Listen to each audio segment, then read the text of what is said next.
आज वर्षा और इंद्रधनु विषय सुंदर कविताटीए पढ़ा। ताले चल।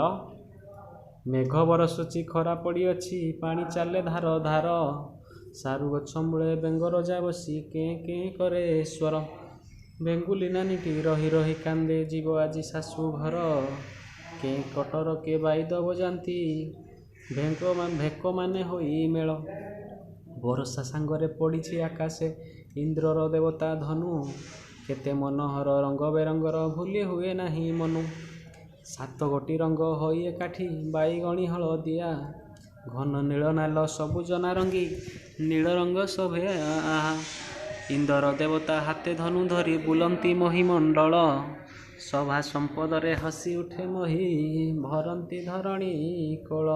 ताले ये लिखिंट कविताटी को बलराम रणसिंह गड़मानतिर खर्दारू ये पदटी को लिखिंट।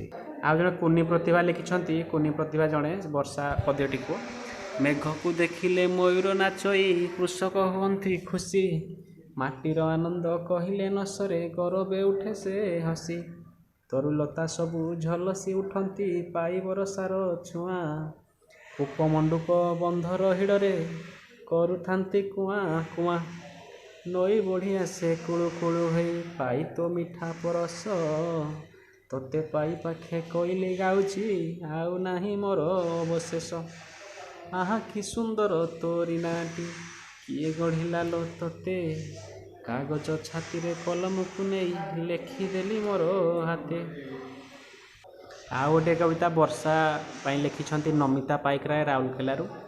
अमानिया वर्षाटा भारी जिद करे अबेलारे लुह परी टप टाप झरे गुमसुम रहे केबे बादल भितरे रिमझिम झरे केबे पहाड़ उपरे दुम दुम नाचे केबे लिपा अगणारे टुप टुप झरे केबे नवाणी चाଳରେ झिलमिल हुए केबे सबुज पत्ररे खिल खिल हसे केबे फूल पाखुड़ारे दुल दुल झुले केबे झड़ बतासरे गुल गुल कथा कहे भिजिला अठरे वर्षा तो बरसी थाए आपणा इच्छारे से वर्षारे भिजु आमे निजस्व ढंगरे। तारे पिला माने कविताटी केमती लागला कमेंट रे जणाइबे। रहुची धन्यवाद।